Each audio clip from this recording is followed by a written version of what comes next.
ভীষ্মৰ দৈৱ অংশ অৱতাৰ দেৱতাৰ অংশ অৱতাৰ গতিকে ভীষ্মই যি পৰম ভক্ত কৃষ্ণ সেই কথাটো কৃষ্ণই নিজে জানে আৰু যিখিনি হিত উপদেশ দিব লগা আছিল সেইখিনি উপদেশ ভীষ্মই নিশ্চয় যুধিষ্ঠিৰ ভীমাক দিব এই বুলি কৃষ্ণই ৰোগত লৈ য'ত মানে সৰসজ্ঞাত ভীষ্মই আছিল তাকে লৈ গৈছিল আর ত্রিভুবন মধ্যে এ সুন্দর শরীর নীল তমালর বর্ণ রবিকর গৌর বসনে প্রকাশ হই ও মকর কুণ্ডল কর্ণ এখানে হল কৃষ্ণর রূপ বর্ণনা দিয়েছে আর অলকা আবুত এ মুখ পঙ্কজক দেখন্ত উল্লেখে মতি হেনয় ঈশ্বর বিজয় হকিত ও ঠাকুক নিষ্কাম রতি এইখিনি আমার বাক্যটো হল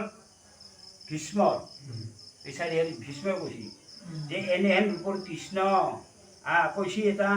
পংকজ মুখ তাৰমানে পটু ভুলৰ নিচিনা কি মুখ গতিকে এই কৃষ্ণ কৈছে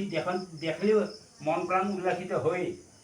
গতিকে সেইহেন ঈশ্বৰ বিজয় প্ৰকৃত বুলি কৈছিল কাৰণ তেওঁ কৌৰৱ আৰু পাণ্ডৱৰ যি কুৰুক্ষেত্ৰ সমৰ আছিল পাণ্ডৱৰ পক্ষ লৈ পাণ্ডৱক বিজয় কৰিছিল সেইকাৰণে বিজয় শোষিত থাকক নিষ্কাম ৰতি তেওঁৰ প্ৰতি যদি মোৰ সদায় কামনা বাসনা ৰতি থাকে ৰতি হৈ থাকে বা আসক্তি হৈ থাকে আর সখীর বচনে এ উভয় হেনার মধ্যত রথ থাপিয়া এই কর্ণ দ্রোণ দেখন্তে চকুৱে ও আনিলা আয়ু হৰিয়া যেতিয়া কৃষ্ণ সেই যুদ্ধক্ষেত্ৰত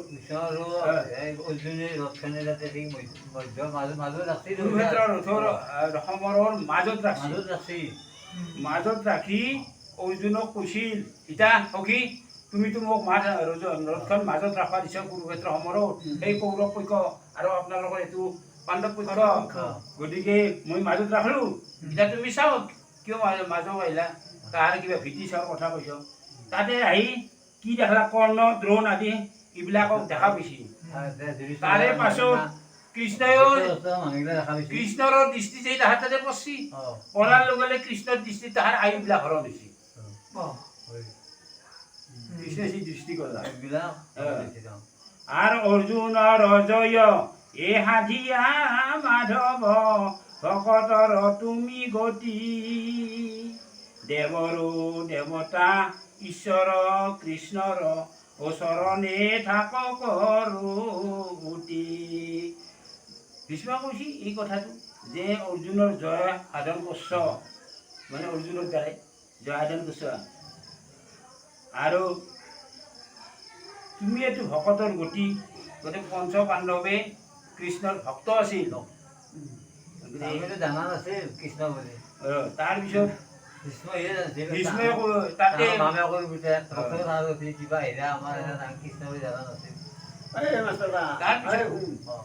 আয়ু হৰণ হল সাধাৰণতে কৃষ্ণৰ দৃষ্টিত আয়ুটো বাঢ়েহে তেওঁ হৰণ কৰো বুলিয়ে কৰিল না হৰণ হলে জয় আৰু বিজয় বিজয় কথা আছে গতিকে আমাৰ জয় লাভ কৰিব লগা তেওঁৰ যিটো অমৃত নয়নেদি চাব লাগিছিল সেই অমৃত নয়নেদি চা নাই তেওঁৰ দৃষ্টিটো হ'ল কটাক্ষ সেইকাৰণে আয়ু হৰণ হৈছিল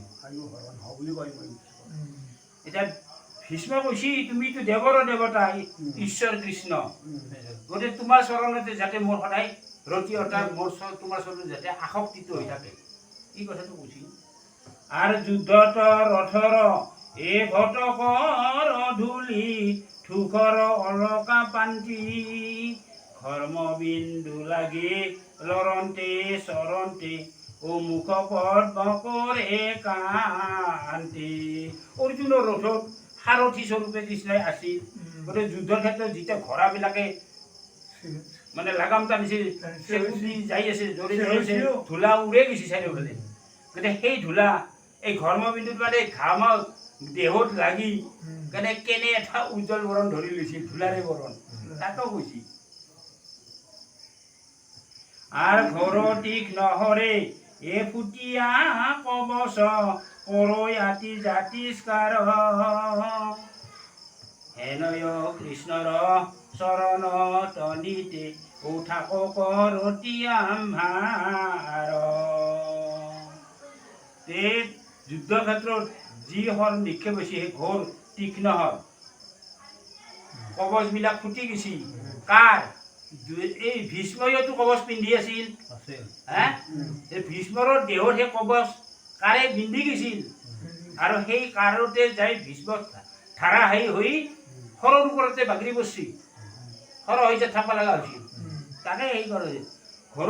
তীক্ষ্ণ হৰে ফুটিয়া কবচ কৰৈ আতি জাতিস্কাৰ তাৰমানে ভীষ্মই নিজে কৈছিল মই সেই যেন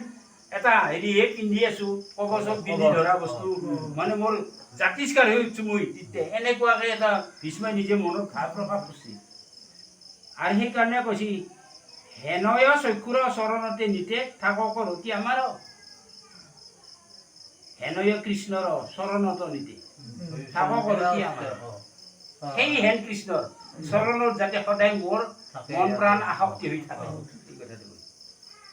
আর ভকতর বন্ধু এ করুণার হিন্ধু তুমি অনাথর নাথ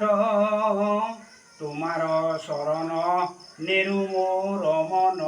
ও নমো মন মাই মাথ কেনেকে কি ধুনীয়াকে আৰাধনা করছি ভীষ্মই কৃষ্ণ হ্যাঁ তুমি তো ভকতরে বন্ধু তুমি তো করুণা হিন্দু তুমি করুণা বলে তুমি দয়া করা তারে তুমি সাগর হ্যাঁ তুমি তো অনাথর নাথ যিবিলাক অনাথ তাক তবিৰৰ কাৰণে তুমিয়ে অনাথক তুমিয়ে তবিৰি আছো আৰু সেইকাৰণে তোমাৰ চৰণতে যাৰে যাতে মোৰ মন প্ৰাণ সদায় থাকে আৰু মই যে তোমাৰ চৰণতে বাধা ধুৱাই থাকিব পাৰো এই কথাটো আৰ বন্ধু বদ দুখে এ পৰিলা ৰথত হাতৰ এৰিলা চাপ মহাজ্ঞান দানে হৰিলা কুমতি অৰ্জুনৰ কৃষ্ণ বাপ এই আশাৰে ভীষ্ময়ে কৈছিল যে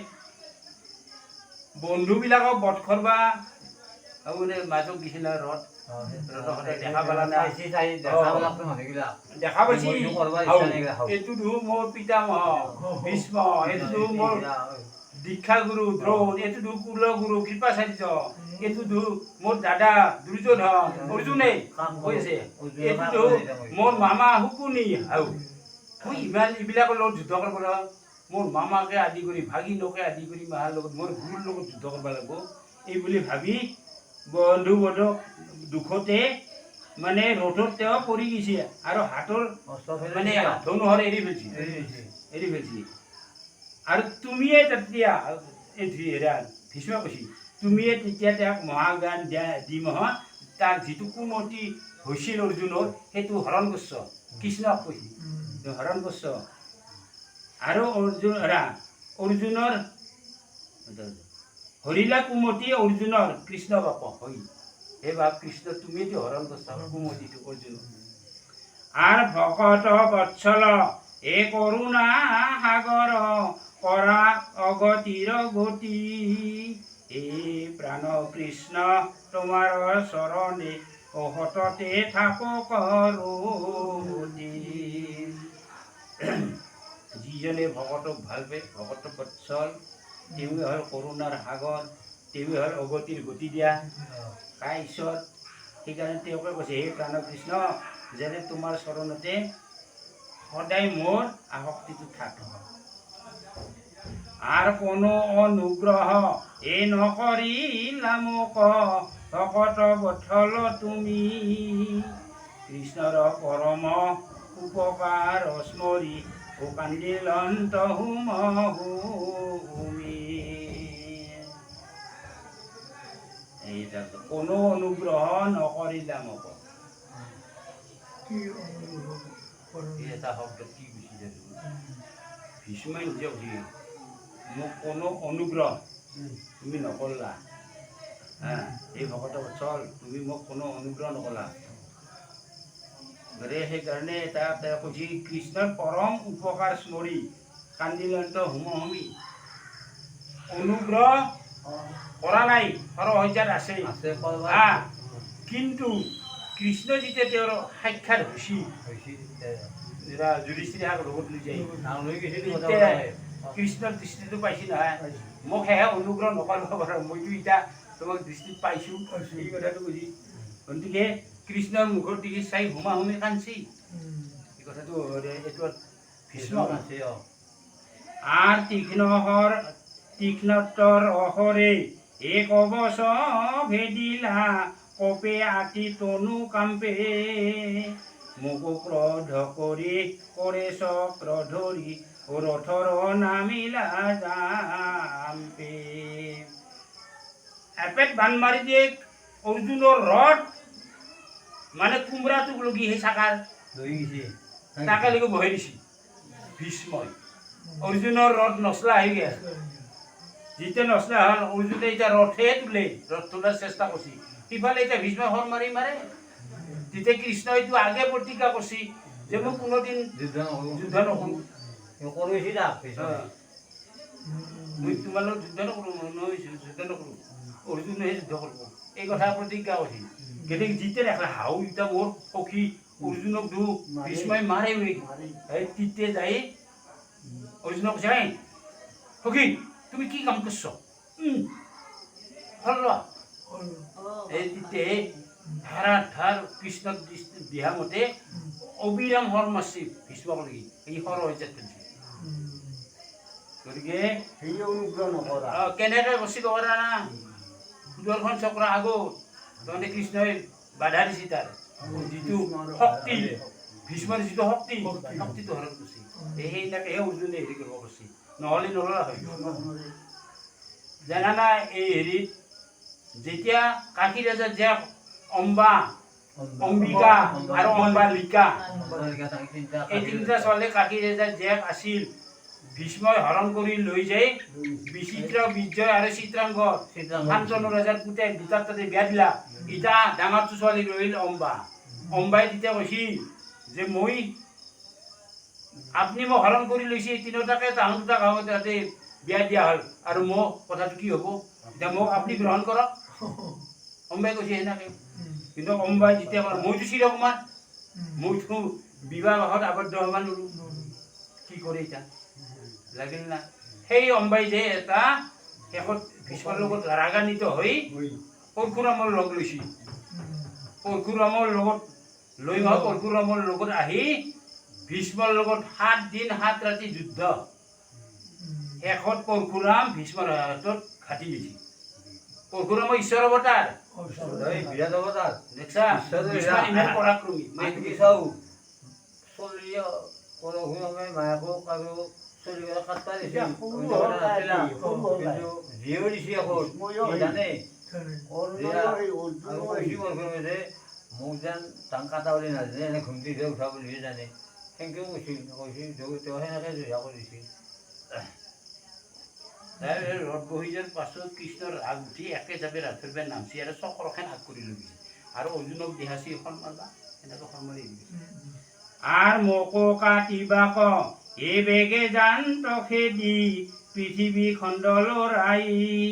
অৰ্জুনে পদত ধৰন্ত ক্ৰোধত ও চলন্ত তাংকো চেৰাই মানে কৃষ্ণৰ ৰাগতে চক্ৰয়তী অতি বেগে মানে ভীষ্মৰ ওচৰ কিন্তু ওচৰ নাপতে অৰ্জুনে পাছে পাছে দাউৰি যে থাপ মাৰি ঠেঙত ধৰিছে কৃষ্ণ ধৰি মই সেনেকৈ বন্ধ কৰিছি আনকি হেৰি কৈছি ক্ৰোধত চলন্ত তাংকো চেৰাই অৰ্জুনক বাগৰে দি হ'লে পাছত দিছিল আৰ গাঁৱৰ পচৰা ও পৰিল ৰথত নেদন্ত তাহাতো মতি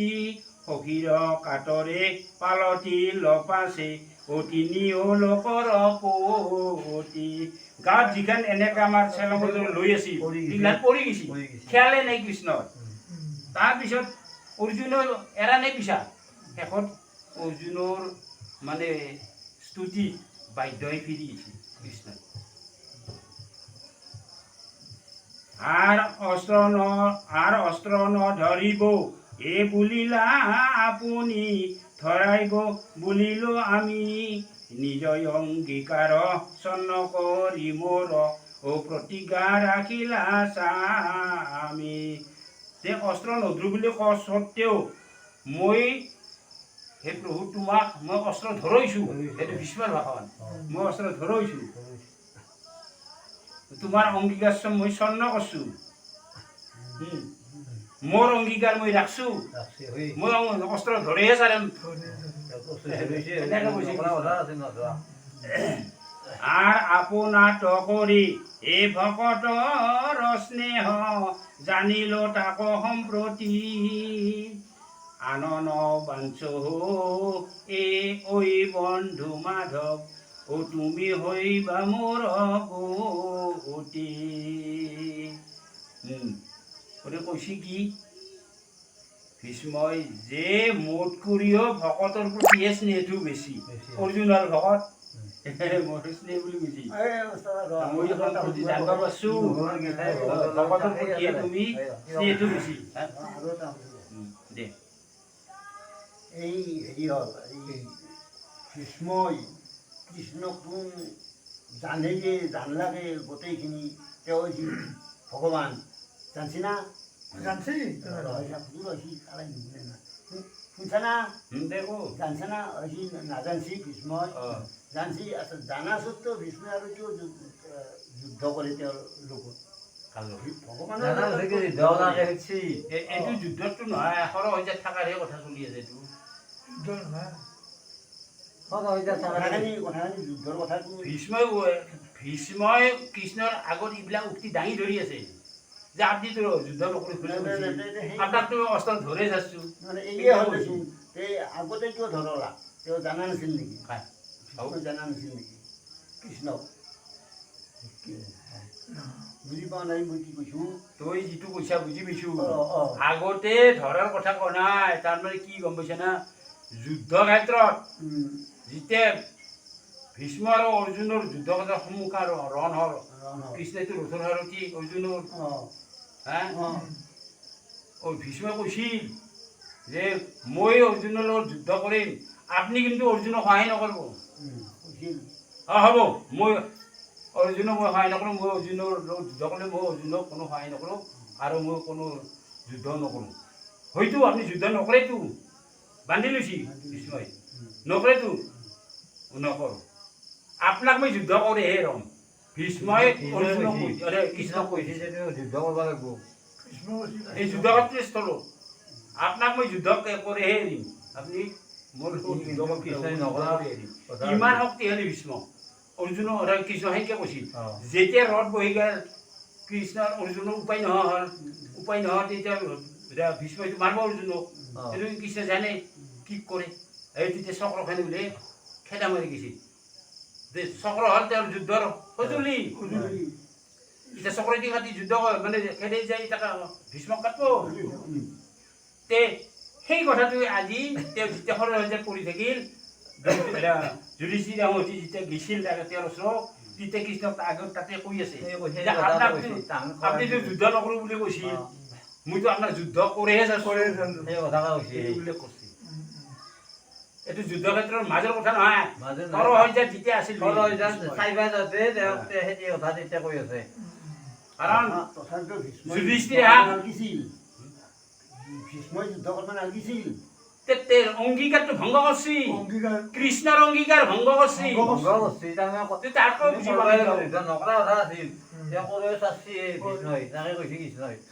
ভক্ত কহানি ডাঙৰ চাও ইতা ভক্ত কেনেকে ডাঙৰ ভীষ্ম সদায় কৃষ্ণকে মানে কৃষ্ণকে ভাবে কৃষ্ণকে কথা কিন্তু এই ভক্তই শেষত কৃষ্ণক যুদ্ধ কৰেহে চাচ্ছি কৃষ্ণই কৈছি মই যুদ্ধ নকৰোঁ নহয় মই যুদ্ধ কৰেহে চাচ্ছি দেখছা না ইমান শক্তিশালী ভীষ্ম তাৰমানে পৰম ভক্তৰ কাৰণে মানব বাধ্য হৈ গৈছে যুদ্ধ কৰে যাচ্ছি কৃষ্ণ ভীষ্ম সহজ বস্তু নহয় ভীষ্ম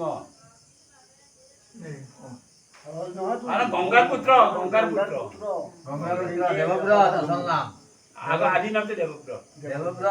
তাৰপিছত ভীষণ প্ৰতিজ্ঞা বিয়া নকৰা আৰু ইয়াৰ কাৰণে তেওঁৰ নাম ভীষ্ম হৈছে ৰজা নোহোৱাৰ কাৰণে। আচ্ছা সেইকাৰণে ভীষ্ম হ'ল নেকি নামটো? সেইটো কাৰণ ভীষণ প্ৰতিজ্ঞা এটা নহ'ল শেষত দেৱদত্তৰ পৰা ভীষ্ম শেষত কি গুচি যাব ভীষ্মই? আনন্দ অবাঞ্চ ঐ বন্ধু মাধৱ তুমি হইবা মোৰ গতি। আন কোনো নাবাঞ্চে তুমিয়ে মোৰ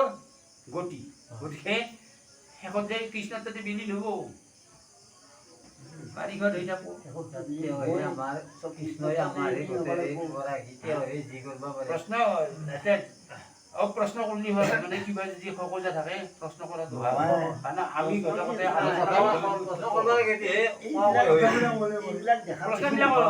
প্ৰশ্ন হ'লে আমাৰ কি হয় বস্তুটো এটা হ'ল সংশোধন আৰু এটা জ্ঞান বাঢ়ে। বুজি আৰু তাৰ উচিত কথাটো বুজি পোৱা হয় আৰু জানিব পৰা যায়। সুধিলে আকৌ তলত মেৰাই দিয়ে অমুকত দেখা পাইছো অমুকে কৈছে নিজে ক'ব নোৱাৰিলে আনৰ আমাৰ গ্ৰুপ আছে না তাতে শুনি হ'লেও আনিম। যুদ্ধখনে কল্পনা কৰিছিল মই খেতি ভাবোঁতে কৈছোঁ কথাটো যুদ্ধখনে কল্পনা কৰিছিল। সি ভগৱান বুলি জানে যে ভগৱানক কাই পাৰিব হয় না ভীষ্মই নোৱাৰে কৃষ্ণই যে প্ৰতিজ্ঞা কৰিছে মই যুদ্ধ নকৰোঁ। সেই প্ৰতিজ্ঞা ভীষ্মই কৰিছে যে প্ৰতিজ্ঞা ভংগ কৰিছে নহয় চক্ৰ লৈ গৈছে। আৰ এক হাতে সাত এই বাড়ি আৰ হাতে ধৰি আসা বাঘ জৰি অযোগ্য কৰ্মক কৰি অৰ্জুনৰ ও আশাৰ অৰ্থ ৰক্ষা কৰি। কৃষ্ণই অৰ্জুনৰ ৰথৰ সাৰথি ঘোঁৰাৰ লাগামডাল তেওঁ ধৰি আছে আৰু আন হাতেদি চাবুকডাল আছে এই কুবিদা আছে না কাই ধৰছি কৃষ্ণই এই বাঘ জৰি ধৰি আছে। য'ত নেকি কৰ্মটো অযোগ্য কৰ্মক তেওঁ অৰ্জুনৰ এই অযোগ্য কৰ্মক কৃষ্ণই সুন্দৰকে কৰি আছে কি অৰ্জুনে কৰবা নোৱাৰে তাৰ যোগ্যতা নাই সেইটো কৰবা কৰবি। গতিকে সেইটো কৃষ্ণ কৰি আছে আৰু তাতে কৈছি আশা ৰথ ৰক্ষা কৰি যিজনৰ ৰথ সেনেকে ৰক্ষা কৰি আছে তেওঁ নিজে সাৰথি হৈ নহ'লে কহে ৰথ কহে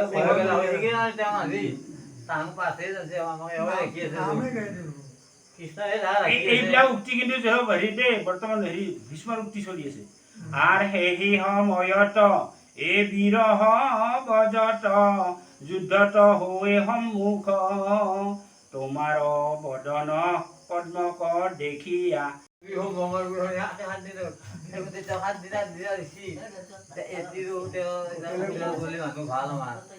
আৰ অৰুণ চৰণ আৰ পাইলা পাৰি খদি এ তনুতা বক্ষণে মিলিল ব্ৰহ্ম সম্প্ৰতি দেৱহিতৰিকে অবেও দেখিলা ও ভীষ্মে পাইলা মহাগতি। মৃত্যুবৰণ কৰে পাৰি খদি তনু পালা তৎক্ষণাত আৰু পৰম ব্ৰহ্ম গতি পালা। এইবিলাক কথা চব দেৱহিত ঋষিবিলাকে দেখা পাইছিল। ভীষ্মইটো মহাগতি পাই গেলে গোটেইবিলাকে দেখা পাইছিল। আর দেৱহিত আৰ ভৈলন্ত সমস্ত ও সমাজে তবধ নাহি কাৰ মাত বোল আকাশৰ পৰা পৰৈ পুষ্প বৃষ্টি ও দুন্দবী হবদৰ আচ্ছা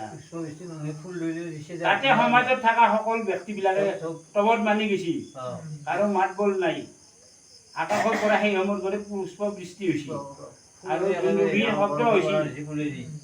আৰু ধন্য ধন্য ভীষ্ম এই প্ৰশংসা কৰিল যতেক সাধু সমাজ কৃষ্ণৰ পৰম মহিমা দেখিয়া ও আশ্চৰ্য সমষ্টি ৰাজ। গতিকে তাতে থকাবিলাক সকলোকে ভীষ্মক ধন্য দিছিল ধন্য ধন্য বুলি প্ৰশংসা কৰিছিল সাধু সমাজবিলাকে। আৰু কৃষ্ণৰ যি মহিমা এই কৃষ্ণৰ মহিমাটো দেখি সকলোৱে আশ্চৰ্য মানিছিল বাপৰে কি মহিমা আর নিজ আশ্রমক এ চলি গইল হবে দেখিয়া আশ্চর্য তথা প্রথম স্কন্ধর নব অধ্যায়ৰ ও এহি মানে গইল কথা সকলোবিলাকে তাৰপিছত নিজৰ নিজৰ আশ্ৰমক চলি গেল এতিয়া আমাৰ প্ৰথম স্কন্ধৰ কথাটো শেষ হ'ল নৱম অধ্যায়ৰ কথাটো অলপ 24 চনত দিছে দেই এৰে দুলৰি শেষ এটা ছবি আমাৰ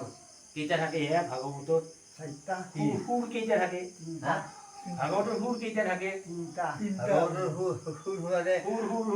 মানে 24 চনৰ সুৰ দুলৰিৰ সুৰ পদৰ সুৰ লেচাৰীৰ সুৰ ঝুমুৰিৰ সুৰ দহটা 12টা স্কন্ধ মই এতিয়া সুধিলো মহেন্দ্ৰ 12টা স্কন্ধ কিন্তু 10টা এচোন চোৰ চাতুৰি হীৰা এনেকৈ চিংগাৰ কিবা কাৰণে এনেকৈ আছে কীৰ্তনৰ আছে নামঘোষাৰ 5টা 4টা সুৰ কিন্তু এতিয়া তেওঁ কৈছে যে প্ৰথম আৰু দ্বিতীয়টোত স্কন্ধৰ সুৰ নাই আচ্ছা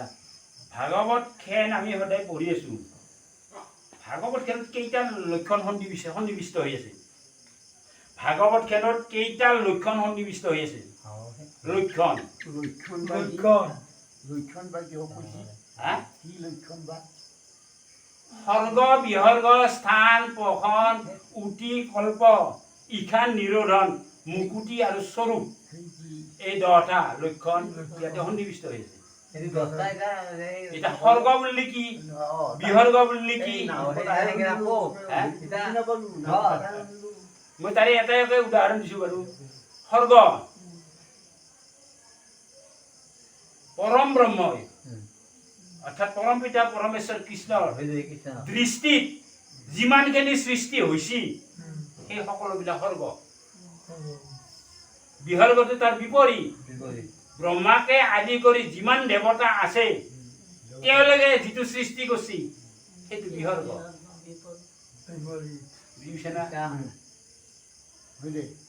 এনেকে 10টা লক্ষণ আছে লক্ষণ এটা পাঠে আছে পঢ়ি পোৱা নাই আছে ভাগৱতৰ ৰস 10টা যায় আছে 12টা স্কন্ধ 24 চনত দিছি এ শুনা সামাজিক জন মহাভাগৱত কথা আকৌ শুনৈ যিটো একমতি এ যদি বা মনত স্মৰৈ শ্ৰদ্ধায়ে কীৰ্তন কৰৈ পাৱৈ সেই নৰে ভীষ্ম গতি ভগৱান আমাৰ সকলো সামাজিক লোকক কৈছি মহাভাগৱতৰ কথা যিসকল ব্যক্তিয়ে ইয়াক শ্ৰদ্ধাভাৱে শুনে একমতি হৈ আৰু মনত যদি এই ভাগৱতৰ কথাই স্মৰণ কৰে সদায় তাৰ উপৰি এই ভাগৱতৰ কথা শ্ৰদ্ধাৰে যে কীৰ্তন কৰি থাকে সেই সকল ব্যক্তি ভীষ্মৰ গতিৰ দৰে পায় ভীষ্মৰ যেনেকে গতি জপ তপ তীৰ্থ স্নান নলাগৈ ধাৰণা ধ্যান কেৱলে ভকতি গতি সাধে ও কৰন্তে নাহিকে কষ্ট অল্পৰ নাহিকে নষ্ট ও আকৌ এক বিঘিনি নবাধে গতিকে ইয়াতে তপ জপ তীৰ্থ স্নান এইবিলাক যে এইবিলাক কৰিব নালাগে ধ্যান ধাৰণা এইবিলাক কৰিব লগা কথা নাই কেৱল মাত্ৰ ভক্তিটোহে আমাৰ ভক্তিহে আমি কৰিব লাগে আৰু ভক্তি কৰোঁতে আমাৰ কোনো কষ্ট নাই কোনো ক্ষতিও নাই ভক্তি কৰাৰ সময়ত আমাৰ কোনো ক্ষতিও নাই আৰু কোনো বিঘ্নি আমাক বাধা দিব নোৱাৰে বিঘ্নিও কোনো নাই তাতে ভক্তি কৰোঁ আর তিনি অলকত হার ভকতিত পরে আর ও নাহি নাহি আক জানা নিষ্ট এ হৃদয়ত রূপ ধরৈ তাহান নামক স্মরৈ সিজন মহন্ত বিশিষ্ট এতিয়া তেওঁ ইয়াতো স্মৰণ কৰিব লাগে, যেতিয়া আচলতে পাব লাগে। আমি আমাৰ কাকানি পাওঁ বুলি কৈ তিনিও লগতে হাৰ তেওঁ তেওঁ তেওঁ ভক্তিত বাহিৰে তেওঁক অন্য দি আমি নাপাম হা নাহি নাহি আকৌ জানা নিশ্চয় মানে আমি ভক্তিত বাহিৰে অন্য দি কোনো বুদ্ধি নাপাওঁ ভক্তি দিয়ে তেওঁক পাম গতিকে হৃদয়ত তেওঁৰ ৰূপটো আমাৰ ধৰবা উচিত চলোৱা উচিত। এটাই এটা কৈছে ৰূপটো ধৰিব তেওঁৰ নামে স্মৰণ কৰবা উচিত আৰু সেইজনে হ'ল বিশেষ মানে মহা মহন্ত বিশিষ্ট মহন্ত সেইজন আৰু মহন্তৰ মুখে দিয়ে শুনিব লাগে শাস্ত্ৰ ধৰা আর আসো মনুষ্য আন দেবে তীর্থে করি মন মান ভকতর ফুরই পাশে পাশে এ ত্রলৈকত নহি নাহি হরি জ্ঞানী তত কর্মিত করি ভকতে শ্রেষ্ঠ হইয়া আছে ভগৱানে কৃষ্ণ ভগতে আছে যে ওলাব গৈছে যায় ভগত গেলি গ'ল নামো এতিয়া ইয়াতে ভাবে ক'ব আহা বুলিয়ে ক'ব যে ইয়াতে আছে কিছুমান ভগৱানে মানুহে ভগতৰে বৈশ্য ভগত ইমান কিছুমান মানুহে দেৱতাৰ এই তীৰ্থ এইবিলাকে মনোনিৱেশ কৰি থাকে হা থাকলেও কিন্তু প্ৰভু ভগৱন্তই তাত নাই কিন্তু প্ৰভু ভগৱন্তই সদায় ভকতৰ পাছে পাছে এইবোৰে বুজি তেওঁ আহা বুলি ক'ব ক'ব আচ্ছা এটা মানুহৰ তিথি এটা আহিলে ক'ব কফি এটাই হওক কিবা এই টকা চকা আহে নহয় উৰি আহিলে এটা তিথিত আগে আহিলে কিবা জিনিস আহি জ্ঞানীত কৰ্মিত কৰি জ্ঞানী হ'ব পাৰে কৰ্মী হ'ব পাৰে জ্ঞানীত কৰ্মিত কৰিয়ে ভকতেহে শ্ৰেষ্ঠ ভকতেহে শ্ৰেষ্ঠ হৈ আছে হ'ব লাগিব সেই এতিয়া আমি কিবা কৈছো ক'ব নোৱাৰি উদ্ধৱ মৈত্ৰী বিদুৰ এই প্ৰশ্নটো ক'ত দৰে কি আলোচনা কৰিছে আকৌ হা এই দৰে কি আলোচনা কৰিছে নক'ত তাৰে কৈছোঁ তেৰে কৈছিল সিহঁতে কিবা পিণ্ড টানাৰ পাছত এটা ভেনা আহি মাজত তাতে পৰে বামনে কৈ তেওঁ এই আত্মাটোৱে বাপেকে আহিছিলে কথাটো হৈ পখিলা হওক কিবা হওক কিবা আহে এই জিনিস তিথিৰ আগাৰ হওক বা তিথি কৰি পইচা হয় তিথিৰ আহে বুলি কৈ মানে এতিয়া সাধাৰণতে ফুৰিঙে আচ্ছা চাওঁ আজি এতিয়া মানুহৰ আগৰ বিশ্বাস মানুহটো আজি পিৰা এখন দি যায় ভোজৰ দিনা পিঠাগুড়ি দিয়ে কইনা চাই না মানে আমি মানে চাইছিলো এতিয়া চাই আত্মাটো ঘূৰি চাই বুলি যাওঁ বুলি কৈ কৰে না চাওঁ দে এনেকে কয় সঁচাই বোলে চাই থাকে এইবিলাক বুদ্ধা মনোবৃত্তি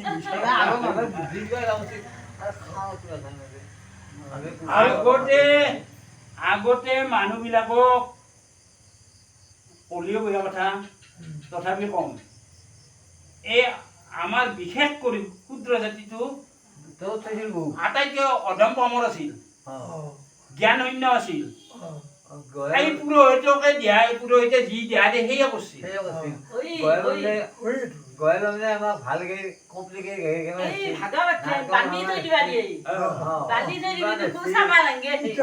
তেওঁলোকে ডাঙৰ শাস্ত্ৰ কোনোদিন নপঢ়ে আৰু তাক এই শাস্ত্ৰ পঢ়িলি তাৰ ভাত মৰিল নাই তা এই প্ৰচাৰ এই আমাৰ ভাত মৰিল তা গীতা চাবি গৰু এটা ৰাণত দিব লাগে আবে দিছি কামে নেছি এই গৰুটো দিয়াৰ লেংগৰত বৈতৰণি পাৰ হয় আৰু গৰু নেৰা তোৰ কিহৰ পাৰ হ'ব টাকা লেংদি ধৰি যাব কি হ'ব খেলা বুজি বুজি গয় মানুহটো মৰি গেছি বিছনাখনত দিবা পালে আরে তুই গেলি ওরে তো এনে দেখাছি মানে জনা জনা কাটি ফুল কটামান মিললি অলপ ভাল দেখি এক ঈশ্বৰে একান্ত মতি দিতে ভাবো এই মূৰ্তিটো খায়ে খাই পইচা আনে আৰ হেন জানি চিন্তাহিত কৃষ্ণত অৰ্পিয়াসিত কৃষ্ণেহে কৰিবে ভয়ে ত্ৰাণ তাৰপৰা ও জীৱন কৃষ্ণৰ নামটো বিজুলি ভাল। প্ৰায়ী পাহৰি থব অধীৰ নালাগে। মনুষ্য কায়ী ও কৈত কেতিখনে পৰৈ প্ৰাণ আচ্ছা আমাক যদি আমি চাইছোঁ এইবিলাক চব জানি আছোঁ হেনে জানি চিন্তা হিত নিজৰ হিত চিন্তাৰ অৰ্থে কি কৰিব পাৰিছে কৃষ্ণত অৰ্পণা কৰিব পাৰিছে চব চিত্তটো কৃষ্ণত অৰ্পণ কৰিব পাৰিছে কৃষ্ণেহে আমাৰ এই ভয়ৰ পৰা আমাক ত্ৰাণ কৰিব কাৰণ আমাৰ জীৱনটো বিজুলীৰ নিচিনা হা বিজুলীৰ সেই পানীৰ ৰেখা বিজুলীৰ দৰে এই আছে এই নাই গতিকে মনুষ্য কায়াটো হ'ল অথিৰ মনুষ্য কায়াটো অথিৰ কোন সময়ত ক'ত পৰি প্ৰাণ পৰি তাৰ পাত্তা নাই ঠিক নাই সেইকাৰণে হিত চিন্তাৰ কাৰণে প্ৰভুৰ চৰণ চিন্তা কৰিব দিছিল সেগুন্তি ভগৱানৰ নাম লৈ আৰ কৃষ্ণ হেন দেব জানি কোনো অধম প্ৰাণী কৰৈ আন দেবতা বিশ্বাস এ যেন ভ্ৰমৰৰ বধু কিয় পাৰিজাত মধু ও আন পুষ্পে নকৰে নিবাস এটা একটু উদাহৰণ দিছে এই পাছৰ বাক্যটো আগৰ বাক্যটো কি কৈছে আমাক যে সেইহেন কৃষ্ণক আমি ভাগৱত যোগে জানছো বা আমাৰ গুৰু যোগে দিয়ে জানছো বা এনেকে পালে এই শ্ৰৱণ কীৰ্তনৰ যোগেদি জানছো হা জানি উঠিও যে আমাৰ দৰে একে মানুহ আন দেৱতাকে বিশ্বাস কৰে বিশ্বাস কৰি তেওঁ এতিয়াও কৰি আছে বিশ্বাস আন দেৱতাকে বিশ্বাস কৰে অন্য বিলাককে বিশ্বাস আছে সেইহেন অধম কিন্তু ফল নধৰে হা ফলটো নাপয় গতিকে সেইহেন অধম বুলি যেইজন পানী অধম ফল নাপয় বুলি কৈছে ভাবা পাৰে তেওঁ কৃষ্ণই দিলেহে বাকী মহাদেৱহে দিবা পাৰিব তেওঁ নিদিলে ক'ত এতিয়া পাৰে মন্থিৰ তাই মৰি গ'ল তে মন্থিৰ তাইতো কৈছিলে সেইকাৰণে কৈছে ভ্ৰমৰাবিলাক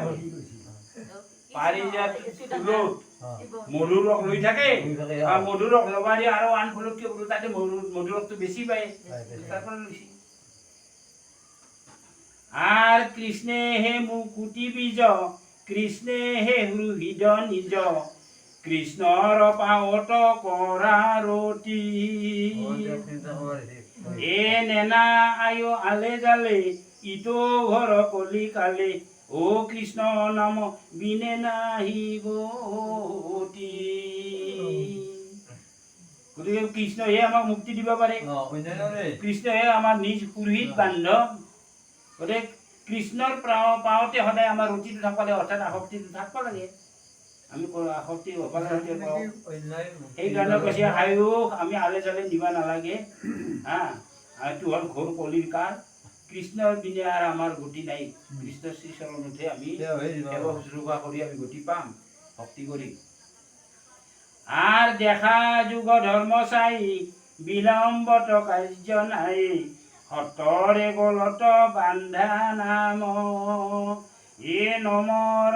নমরা বিষয় ভলে কৃষ্ণর কিঙ্করে বলে ও নিরন্তরে বলা রাম এটা আমাক কৈছে যুগ ধৰ্মটো চাই লওঁ যুগ ধৰ্ম এইটোতো সত্যৰ যুগ নহয় ত্ৰেতাৰ যুগ নহয় দ্বাপৰ যুগ নহয় এইটো কলি যুগ গতিকে যুগ ধৰ্ম দেখা যুগ ধৰ্ম চাই গতিকে এই যুগ ধৰ্মটো আমাক কি কৈছে কলি যুগত এক কৃষ্ণ নামে সাৰ হয় না গতিকে বিলম্ব আৰু কৰিব নালাগে আমি যিকোনো কাৰ্য কৰিলে আমি এতিয়া বিলম্ব কৰিব নালাগে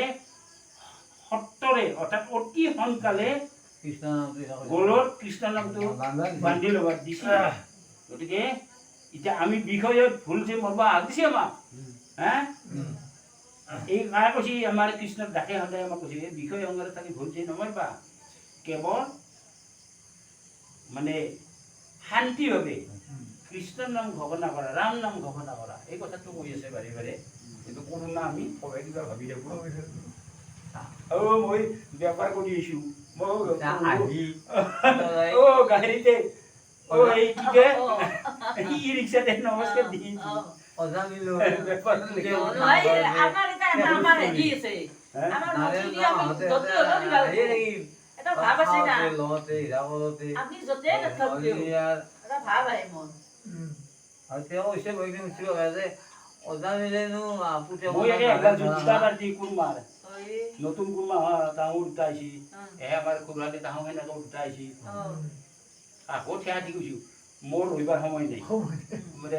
ঘৰত থকা মানুহৰ আলাপ আলোচনা কৰি মই আহিলোঁ ওই মায়া শুনবাই লাগবো উপায় নাই উপায় সেই হেৰি আমাৰ এই নতুন কইনাটোৰ দাদাক কৈছি বাবা মোৰ আজি কথা ক'বৰ সময় নাই এনেকৈ কৈছো ওই না বুঝি পাই নামানো কথা কওঁ উপায় নাই উপায় নাই মই এতিয়া ৰখি আছো চকুত মই আৰু বহি আছোঁ আহিব আহিব মই বোলো এখন গেছ মাত নাথাকে সঁচা আমি বহি আছোঁ শ্ৰীকৃষ্ণ দ্বাৰকা গমন শ্ৰীকৃষ্ণ দ্বাৰকা কিয় গেল হা শ্ৰীকৃষ্ণ দ্বাৰকা কিয় গেল আৰু খুই শ্ৰীকৃষ্ণই দ্বাৰকা কিয় গেল কিয় গৈছিল জানা যদি ওকে জন্ম কৰছিল হ্যাঁ জন্ম হয়েছিল তাতে ক'ৰ পৰা গেল শ্ৰীকৃষ্ণই দ্বাৰকা ক'ৰ পৰা গেল ও যদি মুখত জন্ম নামছিল যদি মানে হালুকে থাকি আছিল আছিল দেখো নকলতো কওঁ কালা এতে তাৰমানে শ্ৰীকৃষ্ণ এতে কি দিছি পাণ্ডৱ হাত তাতে আছিল না আছিল দুন পাণ্ডৱ হাত তাতে থাকি যুদ্ধ সাং কৰলাক না শেষ কৰলাক না অশেষ এতিয়া তেওঁ তাতে থাকব না তাতে তেওঁ 125 বছৰৰ কাৰণে মৰিত পাইছি এই 125 বছৰত যিখিনি লোকৰ কল্যাণৰ অৰ্থে কৰ্ম কৰিব লাগে সেই কৰ্মখিনি কৰাৰ কাৰণে তেওঁ অৱতাৰখিনি লৈ আহিছি তাকো শ্ৰীকৃষ্ণ মানৱীয় আকাৰ শ্ৰী মানে আকাৰত আহিছি মনুষ্য আকাৰত আহিছি এতিয়া এই 125 বছৰ কাৰ্য সিদ্ধি কৰিব লাগিব দেখ আনফালে গোকুলত থাকি তেওঁ গোকুলবাসীৰ কাৰ্য কিছুমান সিদ্ধি কৰলাক আৰু তেওঁ গোকুলত থকাৰ কাৰণ এটা থাকিল সত্যতা ৰক্ষা হা সত্যতা ৰক্ষাটো কৰি আহিছে তেওঁ গোকুলত থাকি কাৰণ এখন দৈৱবাণী কংসৰ দৈৱবাণী অষ্টম পুত্ৰ মাৰবাই ল'ব তাৰ কাৰণে তেওঁ পলাই নুঠাব লগা অৱস্থা হ'ল আৰু সিফালে ধৰাৰ দ্ৰোণ বসুৰ বড়োত পৰজন্মত তেওঁলোকে কাই হ'ল কি কয় নন্দ আৰু যশোদা হ'ল নন্দ যশোদাৰ ওলাইছে তাহাৰ গৃহত কৃষ্ণৰ ওপৰত থাকিব লগা হ'ল তাহোঁ সেই কৃষ্ণৰ ওপৰত পুত্ৰ লাগে পালা ওলাইছৰ কাৰণে আনফালে ৰাধাই শ্ৰীৰামৰ লগত সাপাসাপি হৈ মইতো আহিব লগা হ'ল ৰাধাইও কৈছে মই প্ৰভু মইতো থাকোঁ দে আপোনাকতো লগ নাপাওঁ ভুককে ধান কান্দবা ধৰলাক কৃষ্ণ কৈছে মোৰ বন্ধুক জক এতিয়া সাপ পাইছে না মইতো হাঁহে আৰু কয় তাৰে পাছত লাহে ৰবি ৰবা তুমি ঠাণ্ডা হ'ব মই মইতো যাই আছোঁ যাওঁ তুমি চিন্তা নকৰবা এই বৃন্দাবনত বৃন্দাবনত দুটাই তাতে লগ এই সত্যতা ৰক্ষাৰ কাৰণে গৈছিল তাৰে পাছত তেওঁ এই পঞ্চবন্ধ তাকে আহিল কেনেকৈ আহিল অৰ্জুনৰ সখী হ'ল নহয় সখী মই সেনেকৈ আহি মই তালৈ যুদ্ধ সামৰণি কৰলাক সামৰণি কৰাৰ পাছত তেওঁ মনত খেললাক হে মইতো হেৰিক যাব লাগে দ্বাৰকাত যাব লাগে এতিয়া কৈছে দ্বাৰকাত যাব লাগে গতিকে যুদ্ধটো শেষ কৰি দিলোঁ হা এতিয়া দ্বাৰকাত যাব লাগে এই দ্বাৰকাত যাব এটি খেতি দিছে নেকি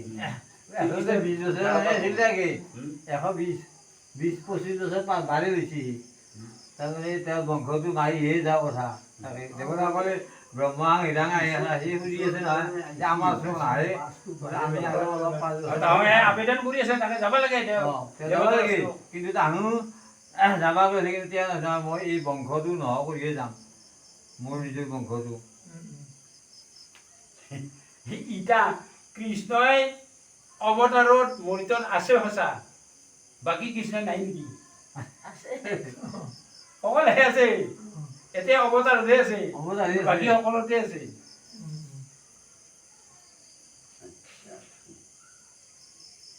এৰা এ শুনক বদতি তুমি শুনিও কহুত শুনিল তোমাত কৃষ্ণ কথায় অদ্ভুত আর কৃষ্ণে কি করিলা যুদ্ধ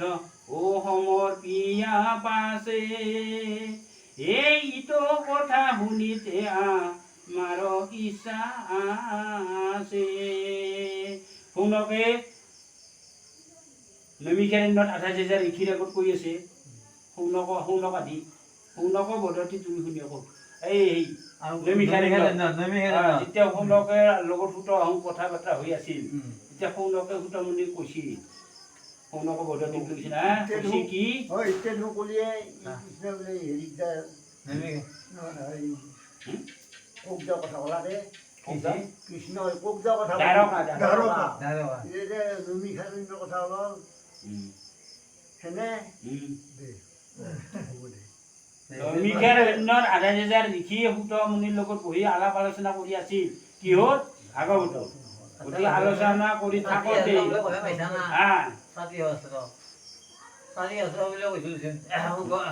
পৰীক্ষিত ৰখতে তাৰপিছত ভাবি গুচি গ'লে এওঁ পইচা এতিয়া আমি ক'তো পোৱা নাই মই ব্ৰহ্মাহঁতৰ আমিতো ক'তো পোৱা নাই দিয়ক মই এই আমাৰ এটা সিদিনা পালাৰ মুগুনগাৰ গোটেই হৈছে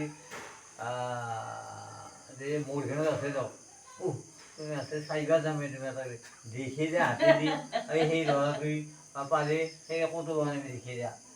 মানে ভাবত ক'ব পাৰে যায় কি ল'ৰাটোৱে শুনি আছে পাব পাৰে যে ক'তো কৈছিল কিন্তু এতিয়া 60,000 পোৱা নাই 28,000 হা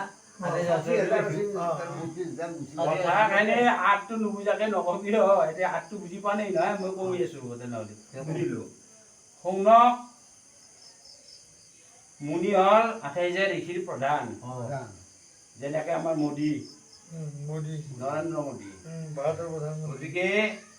শুনকে সেই আঠবিলাক ধৰিব সুতমুনিৰ ওচৰত শুনক মুনিয়ে কৈছি যে আপনাৰ মুখেদি ফুটো কৈছি আপনাৰ মুখেদি শুনিল তোমাত কৃষ্ণ কথা অদ্ভুত যে আপনাৰ মুখেদি কৃষ্ণৰ কথা অদ্ভুত কথাবিলাক কৃষ্ণৰ শুনলো হ্যাঁ শুনছি শুনা বুলি কৈছি তাৰপিছত কৃষ্ণে কি কৰিলা যুদ্ধ সমৰ্পিয়া আছে যুদ্ধ শেষ কৰাৰ পাছত কৃষ্ণই কি কৰলা প্ৰশ্ন শুনক সুতৰ ওপৰত তাৰে পাছত কৈছি ইটো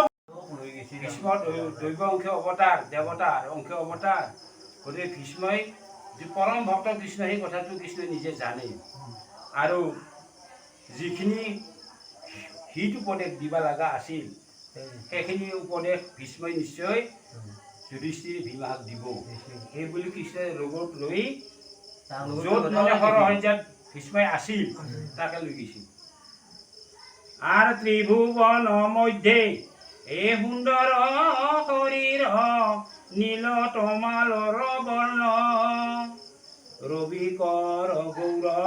বহনে প্রকাশ হই ও মকর কুণ্ডল কর্ণ এখানে হল কৃষ্ণর রূপ বর্ণনা দিয়েছে আর অলকা আবুত এ মুখ পঙ্কজক দেখন্ত উল্লেখে মতি হেনয় ঈশ্বর বিজয় হকিত ও ঠাকুক নিষ্কাম ৰতি এইখিনি আমাৰ বাক্যটো হ'ল ভীষ্মৰ এই চাৰিআলি ভীষ্মই কৈছে যে এনেহেন ৰূপৰ কৃষ্ণ কৈছে এটা পংকজ মুখ তাৰমানে পদুম ফুলৰ নিচিনা কি মুখ গতিকে সেই কৃষ্ণ কৈছে দেখিলেও মন প্ৰাণ উল্লাসিত হৈ গতিকে সেইহেন ঈশ্বৰ বিজয় প্ৰকৃত বুলি কৈছিল কাৰণ তেওঁ কৌৰৱ আৰু পাণ্ডৱৰ যি কুৰুক্ষেত্ৰ সমৰ আছিল পাণ্ডৱৰ পক্ষ লৈ পাণ্ডৱক বিজয় কৰিছিল সেইকাৰণে বিজয় শোষিত থাকক নিষ্কাম ৰতি তেওঁৰ প্ৰতি যদি মোৰ সদায় কামনা বাসনা ৰতি থাকে ৰতি হৈ থাকে বা আসক্তি হৈ থাকে আর সখীর বচনে এ উভয় হেনার মধ্যত রথ থাপিয়া এই কর্ণ দ্রোণ দেখন্তে চকুৱে ও আনিলা আয়ু হৰিয়া যেতিয়া কৃষ্ণই সেই যুদ্ধক্ষেত্ৰত কুৰুক্ষেত্ৰৰ ৰথৰ সমৰৰ মাজত ৰাখি অৰ্জুনক কৈছিল, ইতা সখী তুমিতো মোক ৰথখন মাজত ৰাখবা দিছা কুৰুক্ষেত্ৰ সমৰত, সেই কৌৰৱ পক্ষ আৰু আপোনালোকৰ এইটো পাণ্ডৱ পক্ষ, গতিকে মই মাজত ৰাখলো, এতিয়া তুমি চাওক কিয় মাজত আহিলা, তাৰ কিবা ভীতি চোৱাৰ কথা কৈছ। তাতে আহি কি দেখলা, কৰ্ণ দ্ৰোণ আদি এইবিলাকক দেখা পাইছিল। তাৰে পাছত কৃষ্ণৰ দৃষ্টি যে তাহাৰ তাতে পৰছি, পৰাৰ লগে লগে কৃষ্ণৰ দৃষ্টি তাহাৰ আয়ুবিলাক হৰণ হৈছে। কৃষ্ণই যি দৃষ্টি কৰলা আৰু অৰ্জুনৰ জয় এ সাধিয়া মাধৱ ভকতৰ তুমি গতি, দেৱৰো দেৱতা ঈশ্বৰ কৃষ্ণৰ ওচৰণে থাকক ৰঘুতি। ভীষ্ম কৈছি এই কথাটো যে অৰ্জুনৰ জয় সাধন কৰছ, মানে অৰ্জুনৰ দ্বাৰাই জয় সাধন কৰছ, আৰু তুমি এইটো ভকতৰ গতি, গতিকে পঞ্চ পাণ্ডৱে কৃষ্ণৰ ভক্ত আছিল। জানা নাছিল কৃষ্ণ বুলি, তাৰপিছত ভীষ্মই তাতে কিবা হেৰা আমাৰ কৃষ্ণ বুলি জানা নাছিল। আয়ু হৰণ হ'ল, সাধাৰণতে কৃষ্ণৰ দৃষ্টিত আয়ুটো বাঢ়েহে, তেওঁ হৰণ কৰো বুলিয়ে কৰিল না হৰণ হ'লে? জয় আৰু বিজয়, জয় বিজয় কথা আছে। গতিকে আমাৰ জয় লাভ কৰিব লগা, তেওঁ যিটো অমৃত নয়নেদি চাব লাগিছিল, সেই অমৃত নয়নেদি চোৱা নাই, তেওঁৰ দৃষ্টিটো হ'ল কটাক্ষ, সেইকাৰণে আয়ু হৰণ হৈছিল। এতিয়া ভীষ্ম কৈছি তুমিতো দেৱৰ দেৱতা ঈশ্বৰ কৃষ্ণ, গতিকে তোমাৰ চৰণতে যাতে মোৰ সদায় ৰতি অৰ্থাৎ মোৰ তোমাৰ চৰণত যাতে আসক্তিত হৈ থাকে, এই কথাটো কৈছিল। আৰু যুদ্ধত ৰথৰ এ ঘটকৰ ধূলি থুখৰ অলকা পান্তি, ধৰ্ম বিন্দু লাগি লৰন্তে চৰন্তে ও মুখ পদ্ম কৰে কান্তি। অৰ্জুনৰ ৰথত সাৰথী স্বৰূপে কৃষ্ণই আছিল, গতিকে যুদ্ধৰ ক্ষেত্ৰত যেতিয়া ঘোঁৰাবিলাকে মানে লাগাম টানিছিল, চেকুটি যাই আছে, জৰি ধৰিছে, ধূলা উৰে গৈছে চাৰিওফালে, গতিকে সেই ধূলা এই ঘৰ্মবিন্দুত মানে ঘামা দেহত লাগি কেনে এটা উজ্জ্বল বৰণ ধৰি লৈছিল, ধূলাৰে বৰণ, তাতো কৈছিল। আৰু ঘৰ তীক্ষ্ণ হৰে এ ফুটিয়া কবচ কৰয়াতি জাতিস্কাৰ, হেনয় কৃষ্ণৰ চৰণ তনিতে উঠাকক ৰতি আম্ভাৰ। যুদ্ধ ক্ষেত্ৰত যি হৰ নিক্ষেপ হৈছে সেই ঘোৰ তীক্ষ্ণ হৰ, কবচ বিলাক ফুটি গৈছি। কাৰ?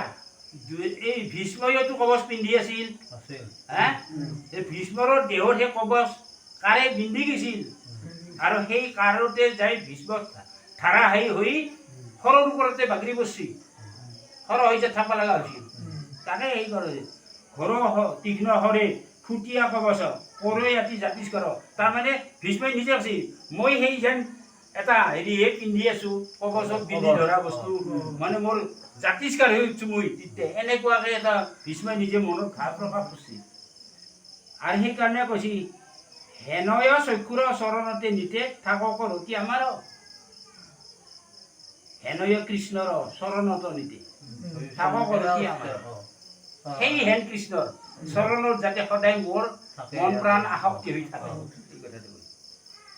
আৰু ভকতৰ বন্ধু এ কৰুণাৰ সিন্ধু,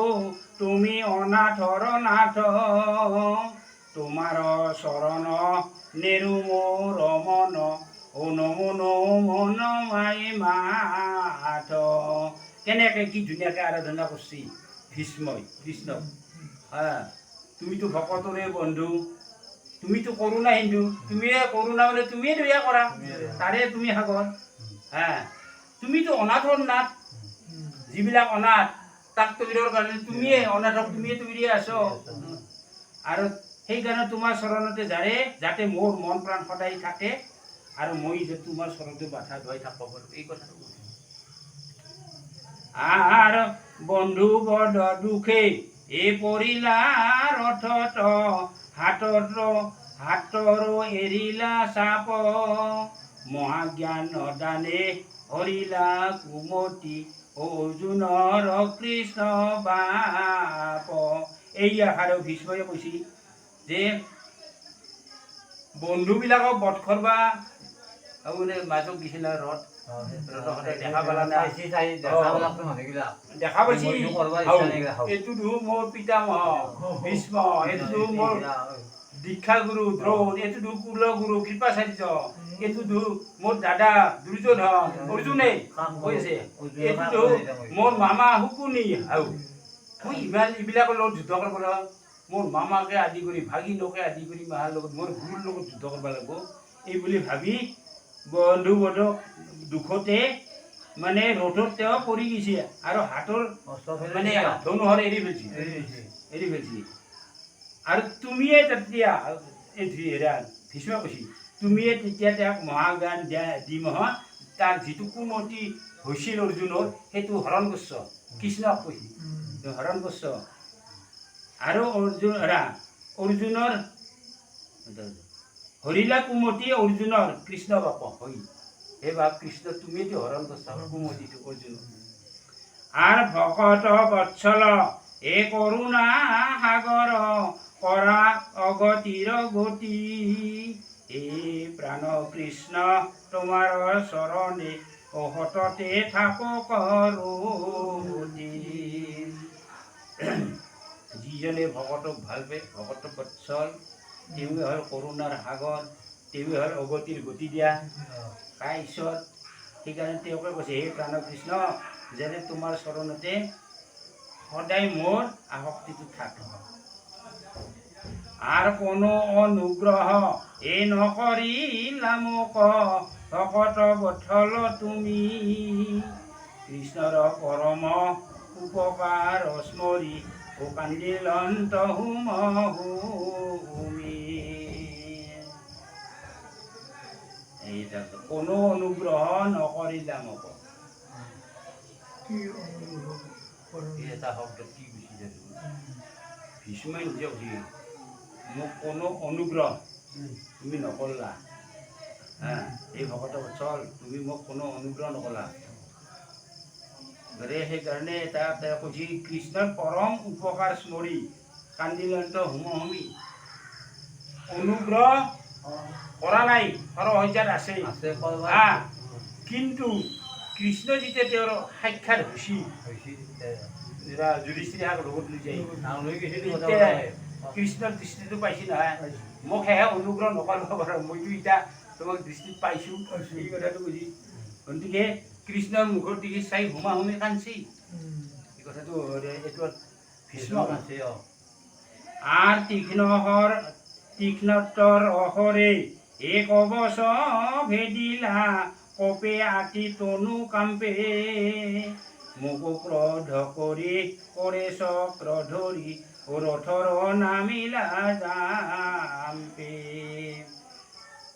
এপেট বান মাৰি দিয়ে অৰ্জুনৰ ৰথ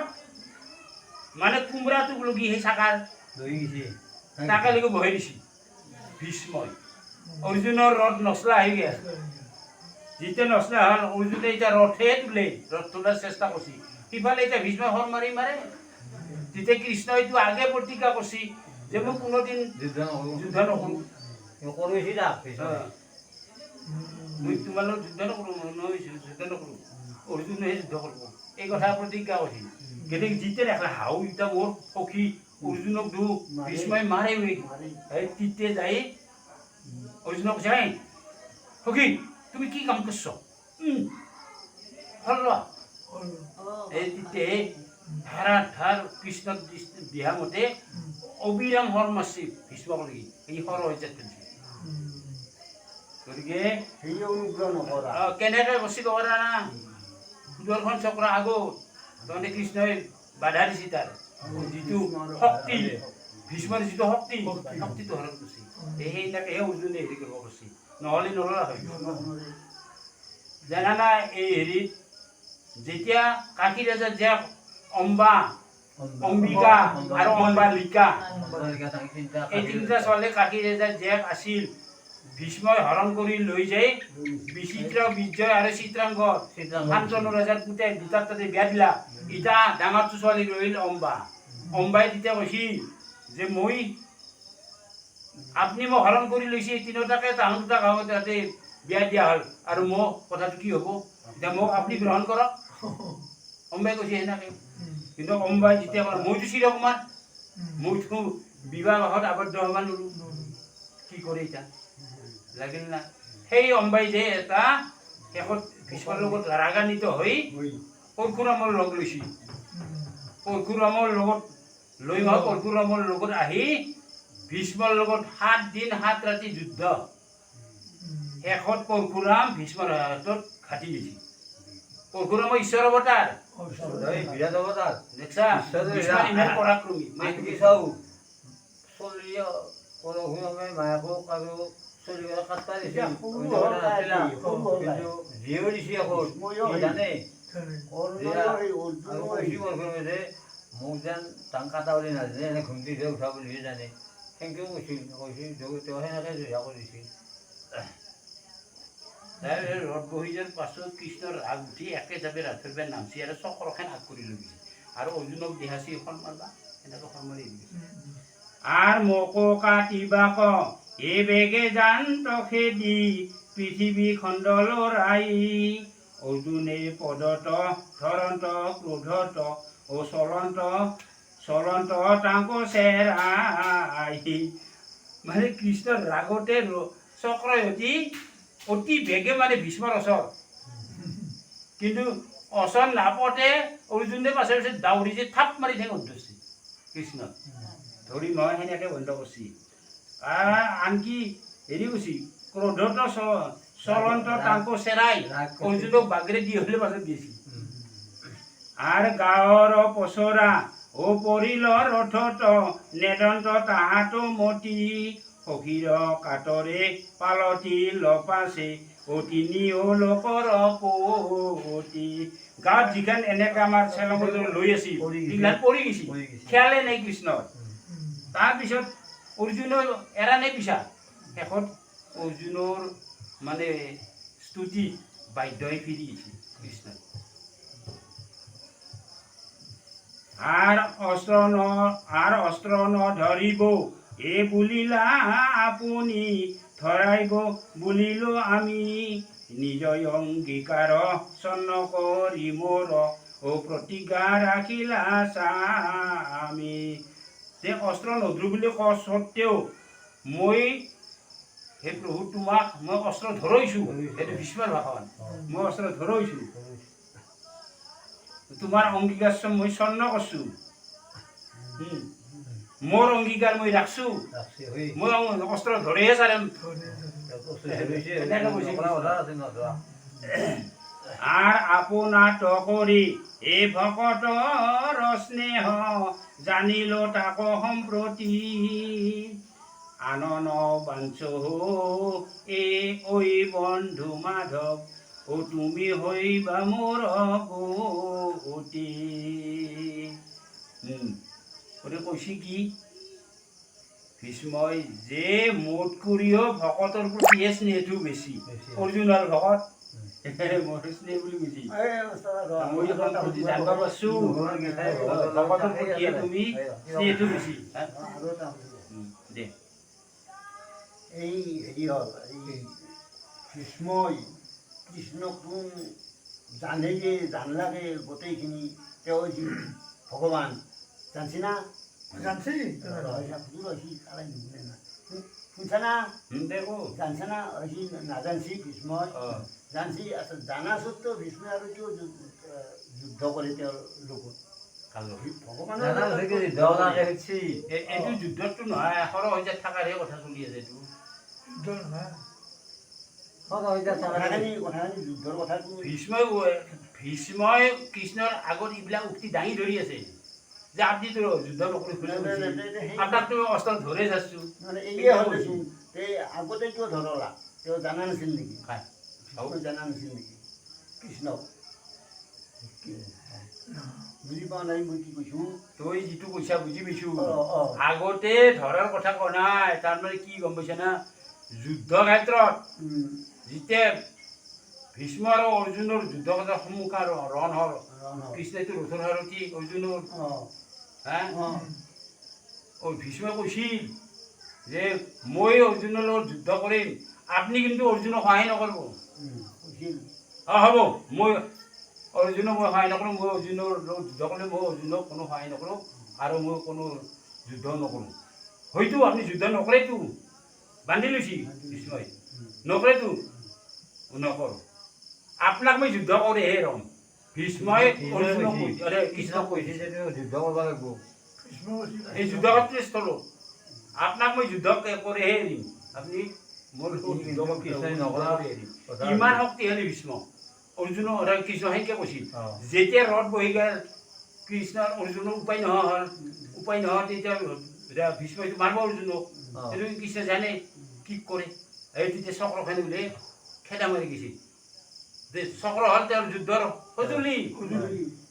এতিয়া চক্ৰটি কাটি যুদ্ধ মানে খেদি যায় তাক ভীষ্মক কাটব তে সেই কথাটো আজি তেওঁ যেতিয়া সৰহ পৰি থাকিল যুধিষ্ঠিৰ আহোঁতি যেতিয়া গৈছিল তেওঁৰ ওচৰত তেতিয়া কৃষ্ণক আগত তাতে কৈ আছে আপুনিতো যুদ্ধ নকৰোঁ বুলি কৈছিল মইতো আপোনাৰ যুদ্ধ কৰিহে কৈছে এইটো যুদ্ধ ক্ষেত্ৰৰ মাজৰ কথা নহয় যেতিয়া আছিল কাৰণ যুধিষ্ঠিৰে ভীষ্মই যুদ্ধ কৰিব নালাগিছিল অংগীকাৰটো ভংগ কৰছি কৃষ্ণৰ অংগীকাৰ ভংগ কৰছি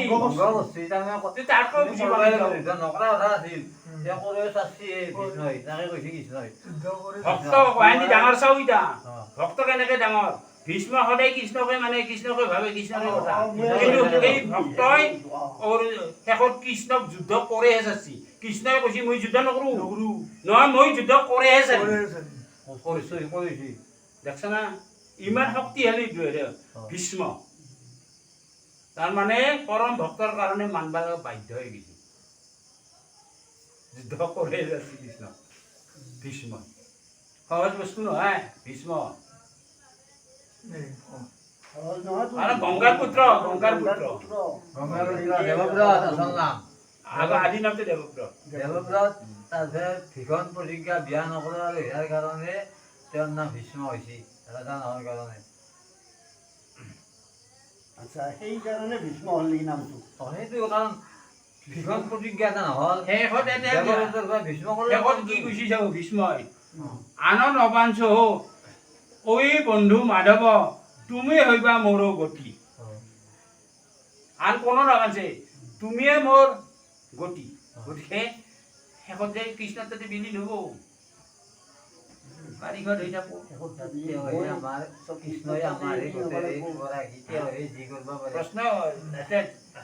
প্ৰশ্ন কৰিলে হয় মানে কিবা যদি সকলোতে থাকে প্ৰশ্ন কৰাটো আমি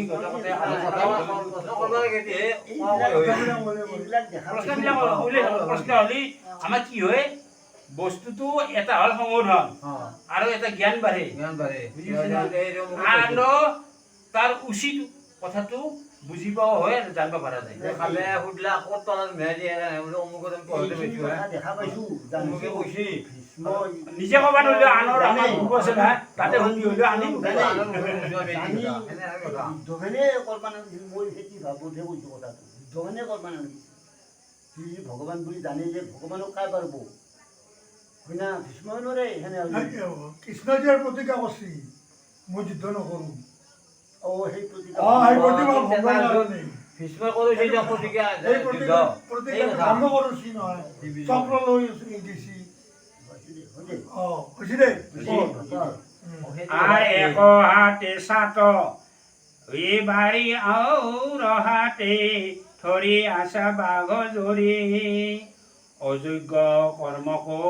কৰি অৰ্জুনৰ ও আশাৰ ৰক্ষা কৰি কৃষ্ণই অৰ্জুনৰ ৰথৰ সাৰথি ঘোঁৰা লাগাম দেল তেওঁ ধৰি আছে হা অঁ, আৰু আন হাতেদি চাবুকডাল আছে বে এই কুবিদা খুবেই দিন। আছে না কাৰ হৈছে কৃষ্ণই উম, হা এই বাঘ ধৰি আছে য'ত নেকি কৰ্মটো অযোগ্য কৰ্মক তেওঁ অৰ্জুনৰ এই অযোগ্য কৰ্মক উম, কৃষ্ণই সুন্দৰকে কৰি আছে কি অৰ্জুনে কৰিব নোৱাৰে তাৰ যোগ্যতা নাই সেইটো কৰিব গতিকে সেইটো কৃষ্ণ কৰি আছে আৰু তাতে কৈছে আশা ৰথ ৰক্ষা কৰি অৰ্জুনৰ ৰথ সেনেকে ৰক্ষা কৰি আছে তেওঁ নিজে সাৰথি হৈ নহ'লে কহে ৰথ কহে নামে গাই দিলো। এইবিলাক উক্তি কিন্তু হেৰি দেই বৰ্তমান হেৰি ভীষ্মৰ উক্তি চলি আছে আৰু সেই সময়ত এই বিৰহ বজত যুদ্ধত হৈ সন্মুখ তোমাৰ বদন পদ্মক দেখিয়া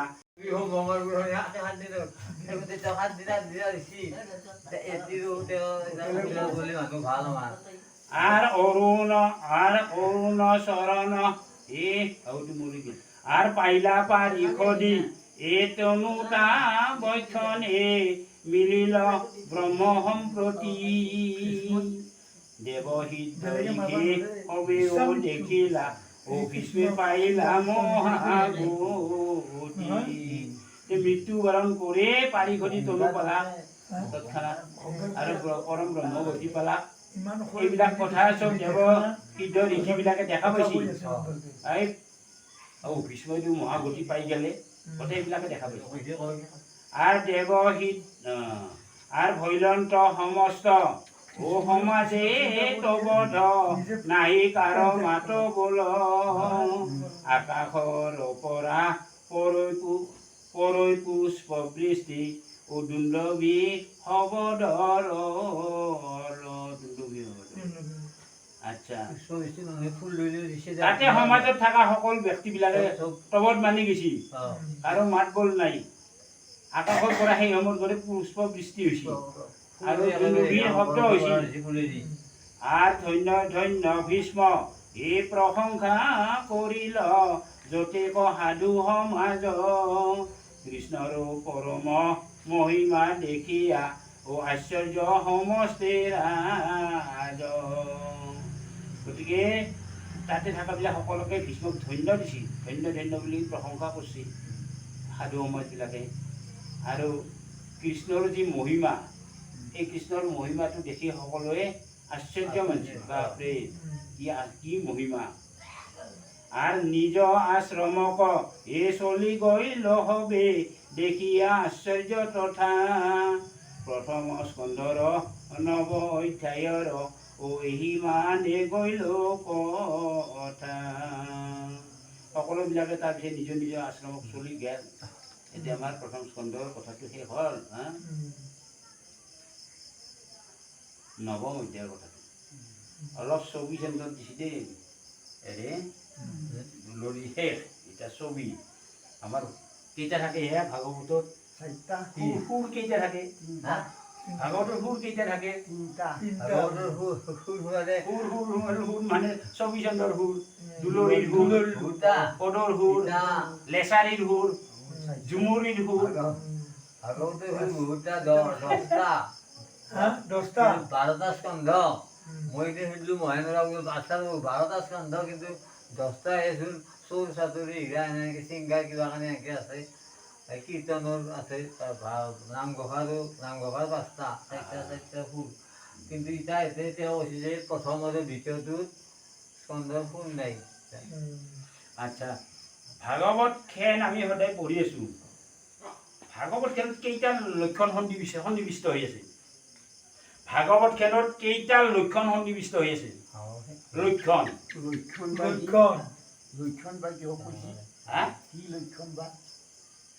সৰ্গ বিসৰ্গ স্থান পোষণ উটি কল্প ইখান নিৰোধন মুকুতি আৰু স্বৰূপ এই 10টা লক্ষণ ইয়াতে সন্নিবিষ্ট হৈ আছে এটা সৰ্গ বুলিলে কি বিসৰ্গ বুলিলে কি মই তাৰে এটাই উদাহৰণ দিছো বাৰু সৰ্গ পৰম ব্ৰহ্মই অৰ্থাৎ পৰম পিতা পৰমেশ্বৰ কৃষ্ণৰ হৰি কৃষ্ণ দৃষ্টিত যিমানখিনি সৃষ্টি হৈছিল সেই সকলোবিলাক স্বৰ্গ বিসৰ্গটো তাৰ বিপৰীত বিপৰীত ব্ৰহ্মাকে আদি কৰি যিমান দেৱতা আছে তেওঁলোকে যিটো সৃষ্টি কৰিছে সেইটো বিসৰ্গ বুজিছে না বুজিলে এনেকে 10টা লক্ষণ আছে লক্ষণ এটা পাঠে আছে তো পঢ়ি পোৱা নাই আছে তাতে ৰস ভগৱতৰ ৰস 10টা যায় আছে 12টা স্কন্ধ 24 চনত দিছি এ শুনা সামাজিক জন মহাভাগৱত কথা আকৌ শুনৈ যিটো একমতি এ যদি বা মনত স্মৰৈ শ্ৰদ্ধায়ে কীৰ্তন কৰৈ পাৱৈ সেই নৰে ভীষ্ম গতি ভগৱান আমাৰ সকলো সামাজিক লোকক কৈছি মহাভাগৱতৰ কথা যিসকল ব্যক্তিয়ে যে ইয়াক শ্ৰদ্ধাভাৱে শুনে একমতি হৈ আৰু মনত যদি এই ভাগৱতৰ কথাই স্মৰণ কৰে সদায় তাৰ উপৰি এই ভাগৱতৰ কথা শ্ৰদ্ধাৰে যে কীৰ্তন কৰি থাকে সেইসকল ব্যক্তি ভীষ্মৰ গতিৰ দৰে পায় ভীষ্মৰ যেনেকে গতি জপ তপ তীৰ্থ স্নান নলাগৈ ধাৰণা ধ্যান কেৱলে ভকতি গতি সাধে ও কৰন্তে নাহিকে কষ্ট অল্পৰ নাহিকে নষ্ট ও আকৌ এক বিঘিনি নবাধে গতিকে ইয়াতে তপ জপ তীৰ্থ স্নান এইবিলাক যে এইবিলাক কৰিব নালাগে ধ্যান ধাৰণা এইবিলাক কৰিব লগা কথা নাই কেৱল মাত্ৰ ভক্তিটোহে আমাৰ ভক্তিহে আমি কৰিব লাগে আৰু ভক্তি কৰোঁতে আমাৰ কোনো কষ্ট নাই কোনো ক্ষতিও নাই ভক্তি কৰাৰ সময়ত আমাৰ কোনো ক্ষতিও নাই আৰু কোনো বিঘ্নি আমাক বাধা দিব নোৱাৰে বিঘ্নিও কোনো নাই তাতে ভক্তি কৰোঁতে আর তিনি অলকত হার ভকতিত পরে আর ও নাহি নাহি আক জানা নিষ্ট এ হৃদয়ত রূপ ধরৈ তাহান নামক স্মরৈ সিজন মহন্ত বিশিষ্ট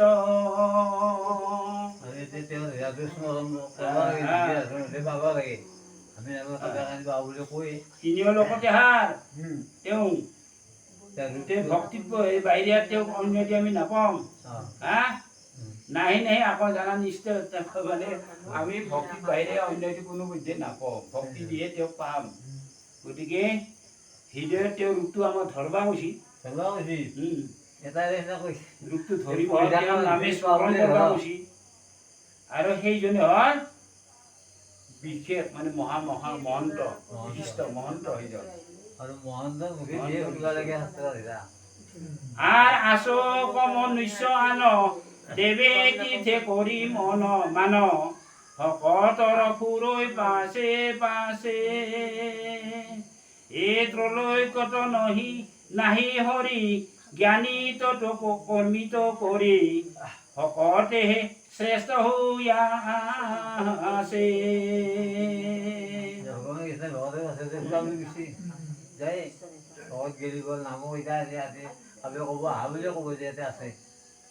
কিছুমান মানুহে দেৱতা এই তীৰ্থ এইবিলাকে মনোনিৱেশ কৰি থাকে থাকিলেও কিন্তু প্ৰভু ভগৱন্তই তাত নাই কিন্তু ভগৱন্তই সদায় ভকতৰ পাছে পাছে এইবোৰে বুজি এটা মানুহৰ তিথি এটা আহিলে কবে কফি এটাই হওক কিবা এই টকা চকা আহে নহয় উৰি আহিলে তিথিত আগে কিবা জিনিস আহি জ্ঞানিত কৰ্মিত কৰি জ্ঞানী হ'ব পাৰে কৰ্মী হ'ব পাৰে জ্ঞানিত কৰ্মিত কৰিয়ে ভকতেহে শ্ৰেষ্ঠ ভকতেহে শ্ৰেষ্ঠ হৈ আছে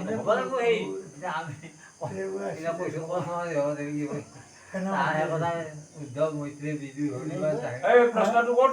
কি আলোচনা কৰিছে আকৌ এই দৈ কি আলোচনা কৰিছে নকৰিবা তাৰে কৈছোঁ তেৰে কৈছিল আৰু তাই। সিহঁতে যি কিবা পিণ্ড টানাৰ পাছত এটা ভেনা আহি মাজত তাতে পৰে বামনে কয় তেওঁ এই আত্মাটোৱে বাপেকে আহিছিলে হা সেইদিনা আত্মাটো কথাটো কথাটো হৈ পখিলা হওক কিবা হওক কিবা আহে এইখিনি তিথিৰ আগে হওক বা তিথি কৰি পইচা হয় তিথিৰ আহেই কৰি আছে বুলি কৈ মানে এতিয়া সাধাৰণতে ফুৰিঙে আচ্ছা চাওঁ আজি এতিয়া মানুহৰ আগৰ বিশ্বাস মানুহটো আজি পিৰা এখন দি যায় ভোজৰ দিনা পিঠাগুড়ি দিয়ে পইলা চাই না মানে আমি মানে চাইছিলোঁ এতিয়া চাই এতিয়া আত্মাটো ঘৰত আছে আজি বুলি যাওঁ বুলি কৈ এতিয়া কোচ কৰে না চাওঁ দে এনেকে কয় তাই নহয় ঐ হা সঁচা এইবিলাক হে চাই থাকে খাওঁতো এইবিলাক বুদ্ধা মনোবৃত্তি আগৰ মানুহে বুদ্ধি কৰি উচিত খাওঁতো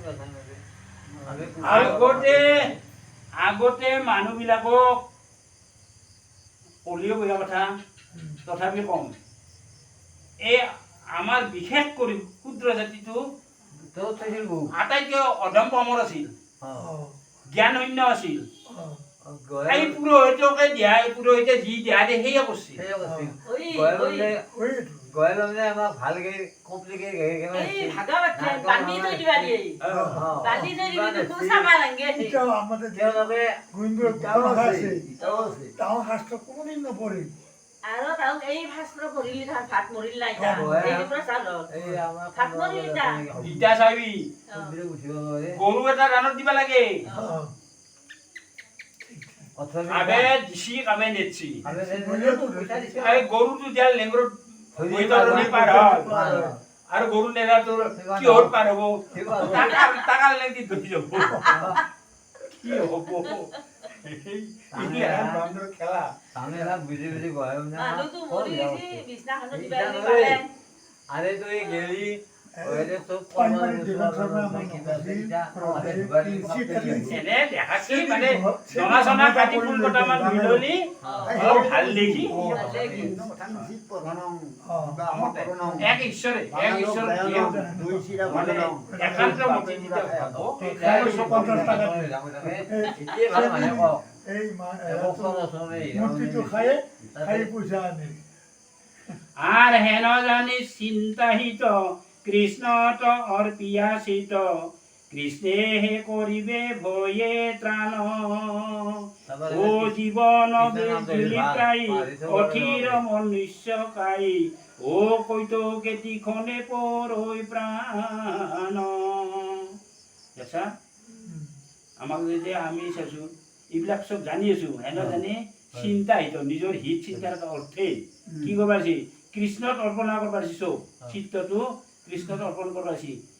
কৃষ্ণেহে আমাৰ এই ভয়ৰ পৰা আমাক ত্ৰাণ কৰিব কাৰণ আমাৰ জীৱনটো বিজুলীৰ নিচিনা হা বিজুলীৰে সেই পানীৰ ৰেখা বিজুলীৰ দৰে এই আছে এই নাই গতিকে মনুষ্য কায়াটো হ'ল অথিৰ মনুষ্য কায়াটো অথিৰ কোন সময় ক'ত পৰি প্ৰাণ পৰি তাৰ পাত্তা নাই ঠিক নাই সেইকাৰণে হিত চিন্তাৰ কাৰণে প্ৰভুৰ চৰণ চিন্তা কৰিব দিছিল ভগৱানৰ নাম আৰ কৃষ্ণ হেন দেব জানি কোনো অধম প্ৰাণী কৰৈ আন দেবতা বিশ্বাস এ যেন ভ্ৰমৰৰ বধু কিয় পাৰিজাত মধু ও আন পুষ্পে নকৰে নিবাস এটা একটু উদাহৰণ দিছে পাছৰ বাক্যটো আগৰ বাক্যটো কি কৈছে আমাক যে সেইহেন কৃষ্ণক আমি ভাগৱত যোগে জানছো বা আমাৰ গুৰু যোগে দিয়ে জানছো বা এনেকে পালে এই শ্ৰৱণ কীৰ্তনৰ যোগেদি জানছো হা জানি উঠিও যে আমাৰ দৰে একে মানুহ আন দেৱতাকে বিশ্বাস কৰে বিশ্বাস কৰি তেওঁ এতিয়াও কৰি আছে বিশ্বাস আন দেৱতাকে বিশ্বাস কৰে অন্য সেইহেন অধম কিন্তু ফল নধৰে হা ফলটো নাপয় গতিকে সেইহেন অধম যিজন পানী অধম নাপয় বুলি কৈছে ভাবা পাৰে তেওঁ কৃষ্ণই দিলেহে বাকী মহাদেৱ হেৰাই দিবা পাৰিব তেওঁ নিদিলে ক'ত এতিয়া পাৰে মন্থিৰ তাই মৰি গ'ল মন্থিৰ তাইতো কৈছিলে সেইকাৰণে বেছি ভ্ৰমৰাবিলাক পাৰিজাত ফুলত অঁ মধুৰ ৰস লৈ থাকে লৈ থাকে, আৰু মধুৰ ৰস ল'বা দিয়ে আৰু আন ফুলতকৈ বোলো তাতে মধুৰ ৰসটো বেছি পায় তাৰ পৰা লৈছে আর কৃষ্ণে হে মুকুটি বীজ কৃষ্ণে হে হৃদ নিজ কৃষ্ণর পাওত কৰা ৰতি এ নেনা আয়ো আলে জালে ইটো ঘৰ কলি কালে ও কৃষ্ণ নাম বিনে নাহি গতি গতিকে কৃষ্ণহে আমাক মুক্তি দিব পাৰে কৃষ্ণহে আমাৰ নিজ পুৰোহিত বান্ধৱ গতিকে কৃষ্ণৰ পাওঁতে সদায় আমাৰ ৰুচিটো থাকিব লাগে অৰ্থাৎ আসক্তিটো থাকিব লাগে আমি আসক্তি হ'ব লাগে পাওঁ সেইকাৰণে কৈছে আয়ুস আমি আলে জালে দিব নালাগে হা আৰু এইটো হ'ল ঘোৰ কলিৰ কাল কৃষ্ণৰ বিনে আৰু আমাৰ গতি নাই কৃষ্ণৰ শ্ৰীচৰণতহে আমি সেৱা শুশ্ৰূষা কৰি আমি গতি পাম ভক্তি কৰি আর দেখা যুগ ধর্ম চাই বিলম্বত কার্য নাই হতরে গলত বান্ধা নাম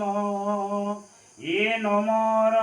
নমরা বিষয় ভলে কৃষ্ণর কিঙ্করে বলে ও নিরন্তরে বলা রাম এটা আমাক কৈছি যুগ ধর্মটো চাই লো যুগ ধর্ম এইটোতো সত্যৰ যুগ নহয় এটা যুগ নহয় দাপৰ যুগ নহয় এইটো কলি যুগ গতিকে যুগ ধৰ্ম দেখা যুগ ধৰ্ম চাই গতিকে এই যুগ ধৰ্মটো আমাক কি কৈছে কলি যুগত এক কৃষ্ণ নামে সাৰ হয় না গতিকে বিলম্ব আৰু কৰিব নালাগে আমি যিকোনো কাৰ্য কৰিলে আমি এতিয়া বিলম্ব কৰিব নালাগে সত্তৰে অৰ্থাৎ অতি সোনকালে গলত কৃষ্ণ নামটো বান্ধি ল'ব দিছে গতিকে এতিয়া আমি বিষয়ত ভুল যে মৰবা আহিছে আমাক হা এই কাই কৈছে আমাৰ কৃষ্ণৰ দাসে সদায় আমাক কৈছে এই বিষয় সংগ্ৰহ থাকি ভুল যে নমাৰবা কেৱল মানে শান্তিভাৱে কৃষ্ণৰ নাম ঘোষণা কৰা ৰাম নাম ঘোষণা কৰা এই কথাটো কৈ আছে বাৰে বাৰে কিন্তু কৰোণা আমি সবাই কিবা ভাবি থাকোঁ মই বেপাৰ কৰি আহিছোঁ গাড়ীতে এই কি কে ই ৰিক্সাতে নমস্কাৰ দি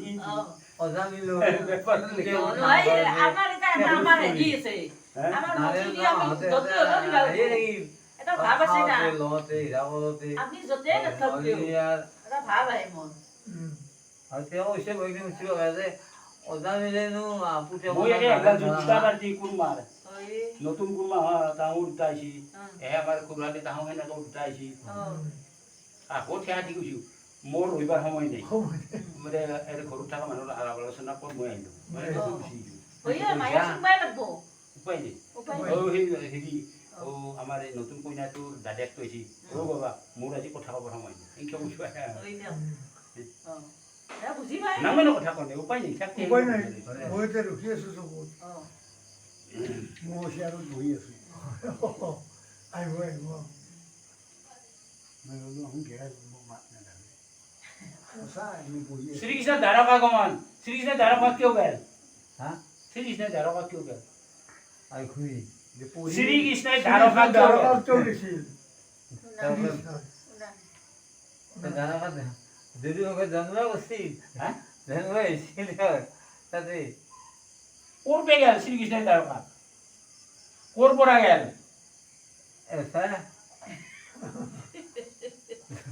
যদু মুখত জন্ম নাছিল যদু মানে হালুকি থাকি আছিল আছিল দেখো নকলতো কওঁ কালা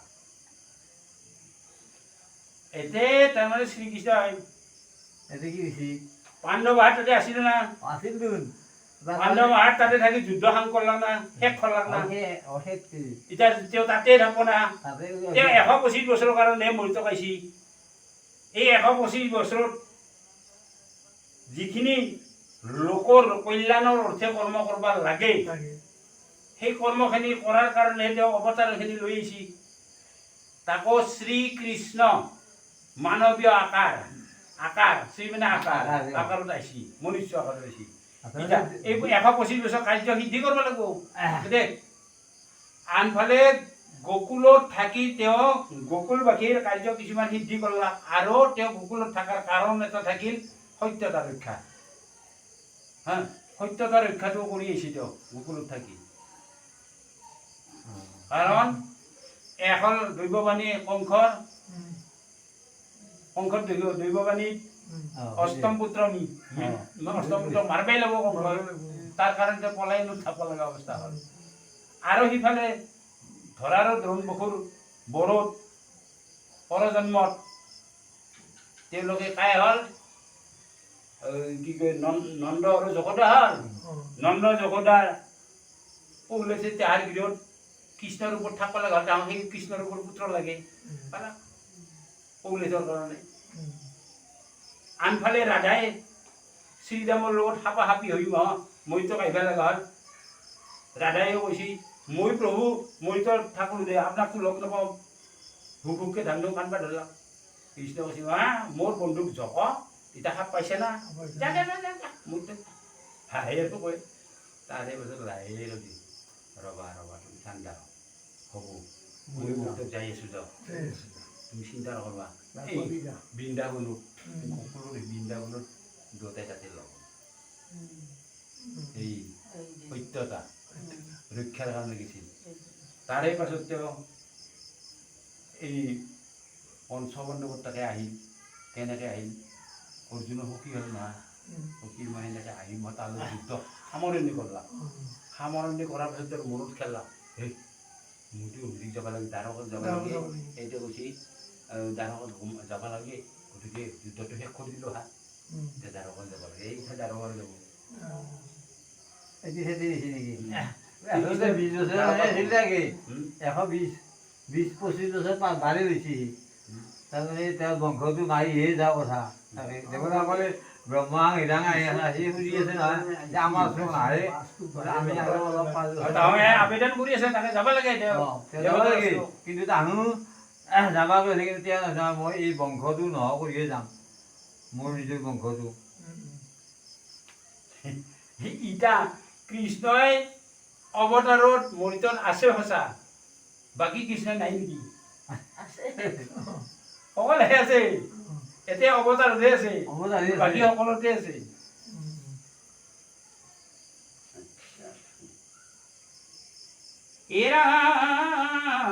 এ শুনক বদতি তুমি শুনিও কহুত এ শুনিল তোমাত কৃষ্ণ কথায় অদ্ভুত আর কৃষ্ণে কি করিলা যুদ্ধ ও সমর্পিয়া পাশে এই তো কথা শুনিতে আমার ইচ্ছা আছে শুনকে নমিকাৰণ্যত 28,000 ঋষিৰ আগত কৈ আছে শুনক আদি শুনক বদতি তুমি শুনি আকৌ এই যেতিয়া শুনকে লগত সুত আহোঁ কথা বাৰ্তা হৈ আছিল তেতিয়া শুনকে সুতমণি কৈছিল শুনক বদতি কৈছে না কৈছে কি এতিয়া নকলিয়ে কৃষ্ণ বোলে হেৰিত যায় কক যোৱা কথা ক'লা দে কৃষ্ণ কক যোৱা কথা এই যে নমিকাৰণ্যৰ কথা ওলাল সেনে নমিকাৰণ্যত 28,000 ঋষিয়ে সুতমুনিৰ লগত বহি আলাপ আলোচনা কৰি আছিল কিহত ভাগৱতত গতিকে আলোচনা কৰি থাকোঁতে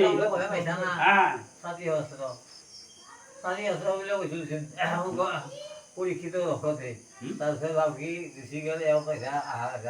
এতিয়া আমি ক'তো পোৱা নাই মই কথা ব্ৰহ্মাহঁতে আমিতো ক'তো পোৱা নাই দিয়ক মই এই আমাৰ এটা সিদিনা পালাৰ মগুনগাঁও গোটেই গৈছে যে মোৰখনত আছে দিয়ক তুমি আছে চাৰিবাৰ যামেই তুমি এটা দেখি দিয়া হাতে দি সেই ল'ৰাটোৱে পালে সেই ক'তো পোৱা নাই দেখি দিয়া এতিয়া মানুহে ভাবত ক'ব পাৰে যায় কি ল'ৰাটোৱে শুনি আছে পাছৰ ধৰে যে ক'তো কৈছিল কিন্তু এতিয়া 60 বছৰৰ পৰা নাই 28 বছৰ হা হাতটো নুবুজাকে নকবি এতিয়া হাতটো বুজি পোৱা নাই নহয় মই কৈ আছো তেনেহ'লে বুজিলো শুনক মুনি হ'ল 28,000 ঋষিৰ প্ৰধান যেনেকে আমাৰ মোদী নৰেন্দ্ৰ মোদী গতিকে সৌনকেহে আঠবিলাক ধৰিব সুতমুনিৰ ওচৰত সৌনক মুনিয়ে কৈছি যে আপনার মুখেদি ফুটক কৈছি আপনার মুখেদি